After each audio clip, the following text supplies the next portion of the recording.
Noong Oktubre, pumunta si President Marcos sa Laos para umattend ng ASEAN Summit. May isang mensahe siya para sa mga leader ng mga bansa ng Southeast Asia at China. Bakit nga ba ito importante? Hello, ako si Marites Vitug, Editor-at-Large ng Rappler.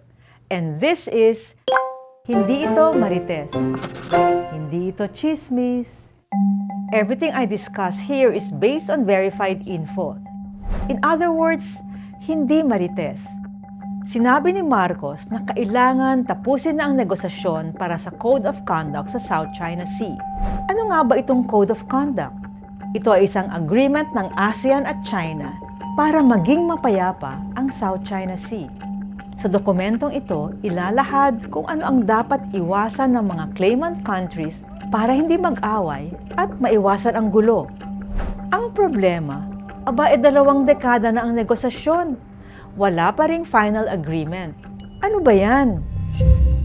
Nag-set sila ng deadline. 2026 daw, dapat tapos na ang Code of Conduct. It's complicated. 4 na miyembro ng ASEAN ang may claim sa South China Sea. Ang Philippines, Vietnam, Malaysia at Brunei.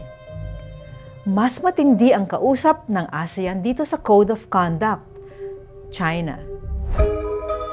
Ang claim niya ay kanya daw ang halos buong South China Sea, kasama yung part na tinatawag nating West Philippine Sea. Naiinip na ang Pilipinas dahil lagi tayong biktima ng Chinese harassment. Kaya sabi ni Marcos, there should be more urgency in the negotiations of the ASEAN-China Code of Conduct.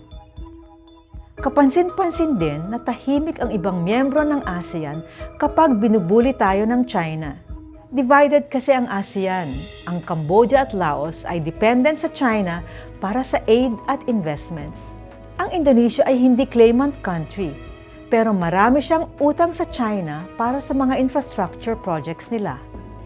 Ang tingin ng ibang taga-ASEAN ay kakaiba ang Pilipinas, outlier. Kasi tayo lang ang may active defense treaty with America. At tayo rin ang may pinakamababang loans at aid mula sa China. Mag-iiwan ako ng mga tanong sa inyo. Magkakaroon kaya ng progress sa Code of Conduct? At susuportahan kaya ng ASEAN ang Pilipinas kapag binuli na naman tayo ng China? Abangan! Para sa buong istorya ng isyung ito, i-download ang Rappler Communities app at sumali sa Global Affairs Chat Channel.